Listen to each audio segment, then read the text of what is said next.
পাড়ার চায়ের দোকান থেকে আন্তর্জাতিক গণমাধ্যম, সর্বত্রই এক আলোচনা। আমেরিকার বৃহৎ জনগোষ্ঠীর বড় একটি অংশ এখনো নারীকে সর্বোচ্চ পদে দেখতে আগ্রহী নয়। সংখ্যাগরিষ্ঠ মার্কিন নাগরিকরা যে এখনো রক্ষণশীল, সে বিষয়টি আবারও সামনে এনেছে হিলারির পরাজয়।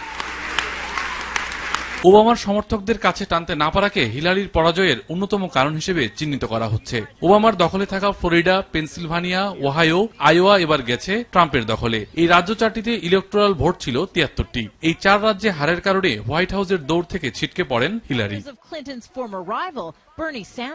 নির্বাচনী প্রচারণার সময় ডোনাল্ড ট্রাম্প আফ্রো আমেরিকান ও লাতিনো ভোটারদের নিয়ে নানা কটু মন্তব্য করেছেন। তবুও ওবামা যেভাবে আফ্রো আমেরিকান ও লাতিনো ভোটারদের টানতে পেরেছিলেন, হিলারি তা পারেননি। তবে নারীদের ভোট টানার ক্ষেত্রে সফল হয়েছেন তিনি। নারীদের ৫৪% ভোট পেয়েছেন হিলারি। ওবামা শ্বেতাঙ্গ ভোটারদের কাছে যতটা জনপ্রিয় ছিলেন, হিলারি তাদের কাছে ততটা জনপ্রিয় হতে পারেননি। হিলারি মাত্র ৩৭% শ্বেতাঙ্গ ভোট পেয়েছেন, যেখানে ওবামা পেয়েছিলেন ৩৯% ভোট। সিএনএন বলছে, এশিয়ান ভোটারদের মধ্যেও হিলারি খুব বেশি জনপ্রিয় ছিলেন না। ২০১২ সালে ওবামা ৭৩% এশিয়ান ভোট পেয়েছিলেন, অথচ এবার হিলারি পেয়েছেন ৬৫% এশিয়ান ভোট।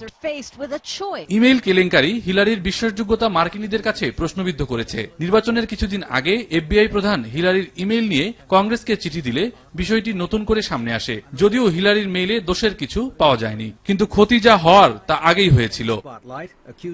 পর্যবেক্ষকরা বলছেন, প্রচারণায় ডোনাল্ড ট্রাম্প নিজের কট্টরপন্থী ভাবমূর্তি গড়ে তোলেন। তার এই ভাবমূর্তি অনেক ভোটারকে টেনেছিল। ডেমোক্রেট সমর্থকদের অনেকেই ভোট দিতে যাননি, যেটি হিলারির পরাজয়ের আরেক কারণ হয়ে দাঁড়িয়েছে।